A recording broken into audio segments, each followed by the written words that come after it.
All right. All right. Really proud of our team. That was a fun day. Tremendous focus and leadership from our guys. That's the first thing I would say. These guys they really amaze me. This for young people to have the type of focus and continued intensity at this point in the season. You're going into a game like this, and a team is 2-6 coming in, and to see our guys prepare like we were getting ready to play for the Super Bowl. I mean, it's just an awesome mindset that our team has, and so I'm just really proud of them.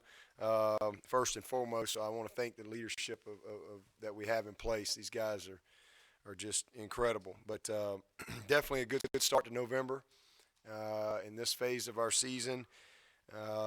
They continue to do things that have never been done or things that hadn't been done in a long, long time. Offensively, it was good to see us set the tempo for the day. And, we scored the first 3 possessions in a row. And so that was awesome to see us. I thought defensively we weren't as sharp on third down in the first half, but we really came back and really shut them down in the second half, and then kind of continued things offensively. I think we scored every single possession offensively in the second half, with the exception of the last one where we just let the clock run out. I don't know that I've ever been a part of that, to be honest with you. So just really proud of our guys. It got a little helter-skelter there for a minute when we played 94 people and kind of got a little wacky. Had a lot of guys out there, gave up the kick return. That was disappointing, but just overall, a lot of good things. Offensively, we had no sacks, back-to-back games, first time, I think, since 2012. Guys taking a lot of pride in that. 660-something yards of offense, 3 backs over 100 yards. I think we averaged 13.3 a carry, which is a record. We had 11.6 per play, which breaks a record from 1903.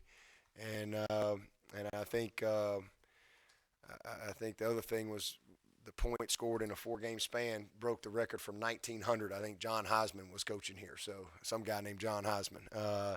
They must have been carving some people up in 1900. Golly, man, they scored a lot of points. So pretty cool to see them achieve some of those great things. Again, 492 yards rushing. But I think one of the neatest things, statistics, is 10 different guys scored touchdowns. If you count the pick six, that's pretty amazing to be a part of something like that, and had fun doing it. Defensively, we had a season high 6 sacks, so really proud of that. The pick 6, that's our 17th game in a row that we've had a takeaway. So really, those guys continue to hawk the ball with calls and fumbles. But we had a couple of, I think we ended up with 3 takeaways. One of them was the offensive, Cannon Smith getting one back for the offense, but finished plus in the margin again. So that's 4 games in a row we've been even or better, and that's a good trend. That puts us in a good spot when we can do that because we, 2 things that are critical are big plays and turnover margin. And the one consistency for us has been our big plays. I think we had 57 plays today, so just really explosive. Had a lot of short drives. I mean, it was kind of a weird first half. We only had, at one point, we had like 16 plays, but we had a bunch of points.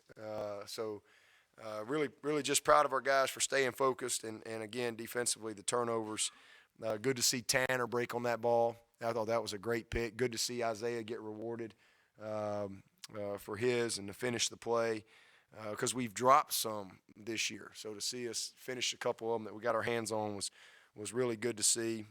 But at the end of the day, listen, we got it done, what we want to do, win the game. We're 9-0. But, man, what a big challenge we got next week. So we'll be excited. We'll enjoy this one. We're going to get to enjoy this one a little longer because we get to set the clocks back. So I get excited about that tonight, and that'll give us a little more time before we do have to turn the page and get ready for a big challenge in BC next week. So proud of our team, the focus of our team. It was fun to see Dexter score. We tried to get one, Mitch, so he got his first reception. But and we also honored him after the game. You know, he's been playing football here for 100-something years, and I wanted to call timeout and, like, you know, sub him out and do something kind of cool, but we were in the middle of a 2-minute drive, and so it didn't really work out that way. That's kind of the life of a lineman, though. But 100-something years of football, and he has played more snaps than any player in the history of Clemson football. And for a left tackle to be able to do that, that's pretty awesome. And I think it's Dalton Freeman's record that he broke, who was pretty doggone good too. And so two good guys, and it was great in the locker room. We had a great moment, and everybody wanted a speech from Mitch. And so in classic Mitch fashion, he just said, "Thanks, y'all."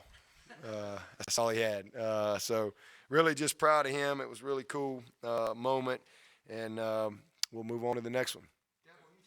Beginning of the year, the running back group was going to be a special group this year, and you saw a lot of depth developing there. Yeah. 2 games out of the last 4, they've rushed for 300, 3 guys at 100 yards plus. And Travis eclipsed 1,000 yards, I think, today. Can you speak a little more about that for us? Yeah, it's kind of what I saw coming. I didn't know what we had in Linjay at that time, but man, it don't take him long to get to 100, does it? I think he only had like 4 carries, but he's electric. He goes in there with those fresh legs, and he's going to be a special player for sure. But they just have fun. I thought Adam Choice, you saw the heart and soul of Adam Choice. I mean, that's just the epitome of who that guy is. That play was amazing. And he was literally trying to score and carrying people in. But I'm really proud of Adam. Great to see Feaster, you know, kind of get on track today and get over 100 yards too. And I thought, obviously, was that the second score that we had, you know, a 1-play score. But all those guys are great, man. They're a veteran group. They support each other. Just so much more experience this year than we had last year. Travis has been awesome. And this time last year, you know, he's still trying to figure it all out and developing his body and all that. And then you throw Linjay in there.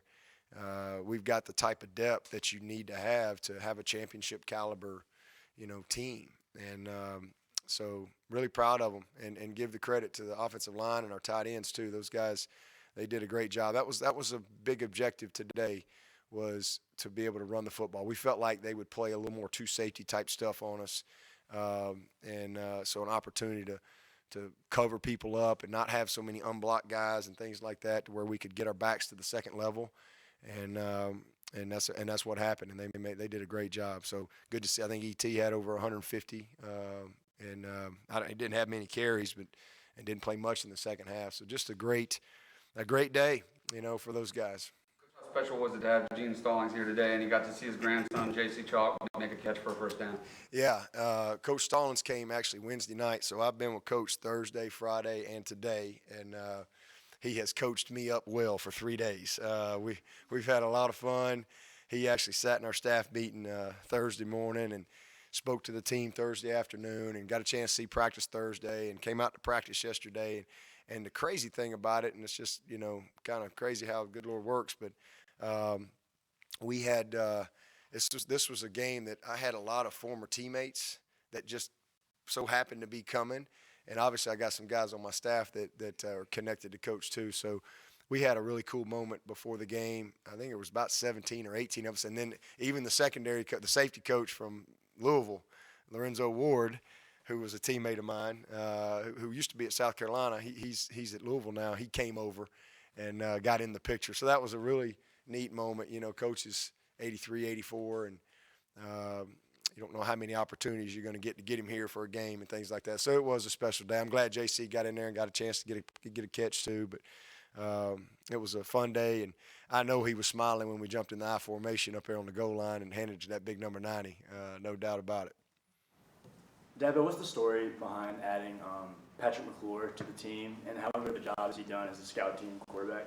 Well, I just needed another arm, and he was a kid. I think he went to Ben Lippen, I believe, his high school, and his coach had reached out to us and talked a lot about him, and I think he had gone to maybe Jacksonville out of high school down like in Florida, that Jacksonville, and had ended up just transferring here and was in school, and So we needed another arm. Obviously, we were kind of lean on quarterbacks. So we brought him out. What a great kid, and kind of neat to see him be able to get in there. He does a good job over on the scout team, and Coach V loves him. So, he's not real easy on those scout team quarterbacks. So but he likes this guy. So he just does a great job for us running our scout team, and I know that was a special moment for him to be able to get in the game. We didn't put Ben in because we wanted to save. He's only got 2 more games, and it was an opportunity to get DK in there and kind of do some stuff with him. And he's pretty natural, as y'all saw. Good things happen when he touches the ball. So an opportunity for him to go in there and just kind of, manage the cadence, do some base stuff, not wildcat stuff, but just some little bit of base stuff, zone read. And he did a good job with that and made a few plays, a little bit of quarterback run mixed in. But good to get McClure in there as well. Well, they put up 36 here the last time 2 years ago. They gave y'all plenty of fits the first 3 years. But what do you make of how far they've slid, I guess? Is it kind of surreal? I can't really speak to that. I mean, things kind of come and go. I don't know. I mean, I know this. They got a bunch of good-looking players, but they're young at quarterback. Part of it is they had a Heisman guy that's in the NFL now. He was pretty good. He made them a dangerous team every time he stepped on the field. They always had a chance, and they're kind of starting over at quarterback. That's part of it. And this kid's going to get better. He's young, and we put a lot of pressure on him today.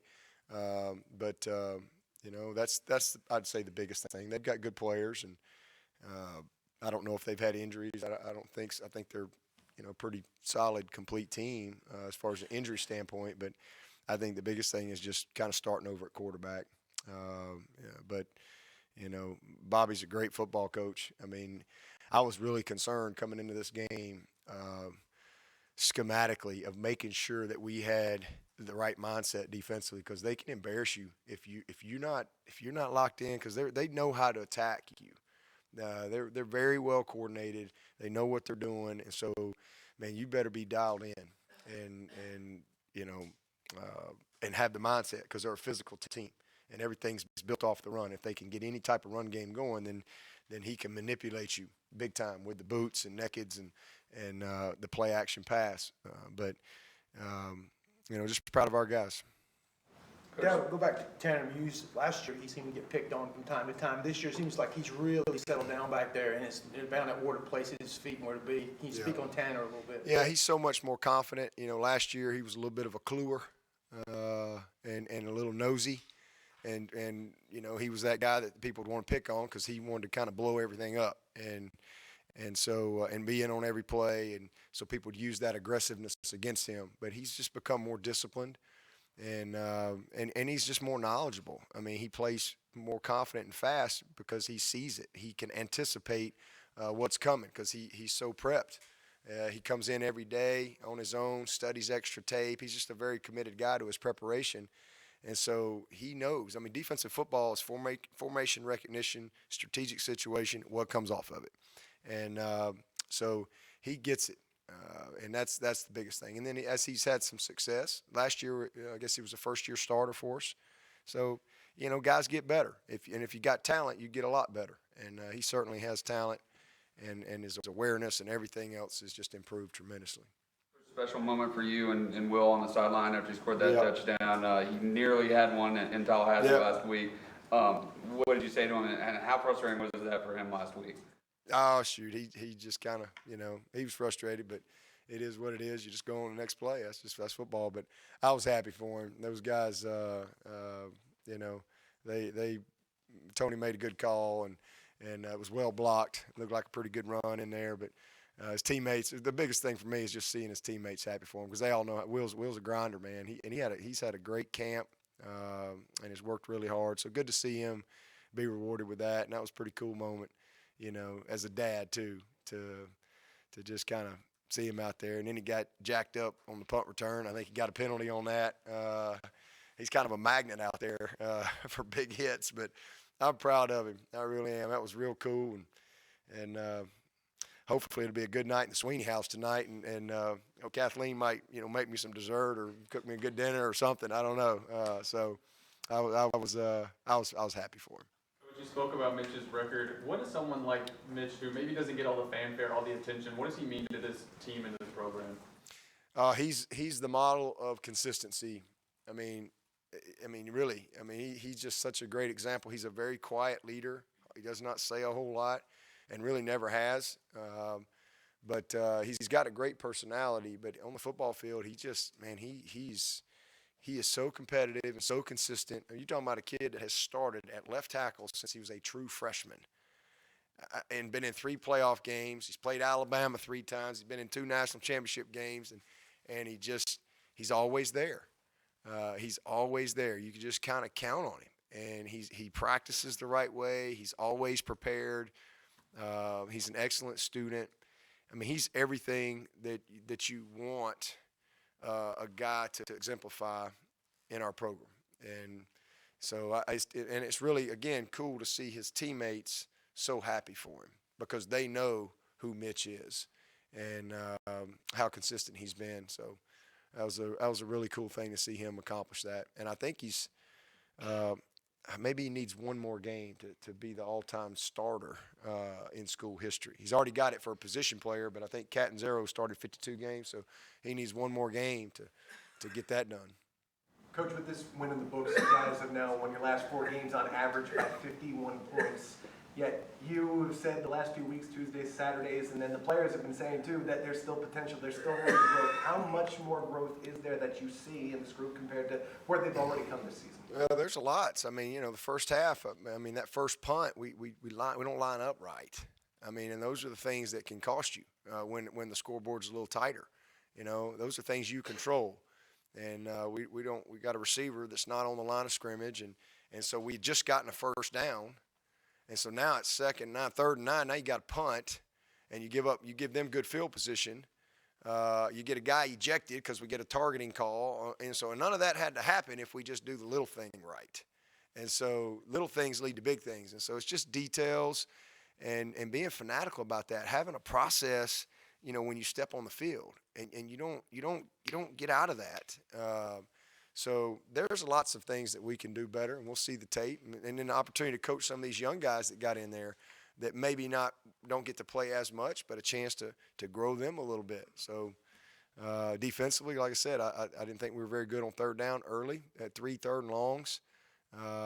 But we gave up the kick return. I know it was mostly backups and scout teams out there scout team guys covering the kick, but I mean, they got a helmet and pads too, and they practice. So every opportunity to coach our team, because you never know when it's going to be your opportunity. Coach, Chase has been extremely efficient, 6 for 7 today, 110 yards, 3 touchdowns. How much of a luxury is it to have maybe He had 3 touchdowns? 3 touchdowns. Holy cow. How much of a luxury is that to have maybe the 3rd best quarterback in the ACC as a backup?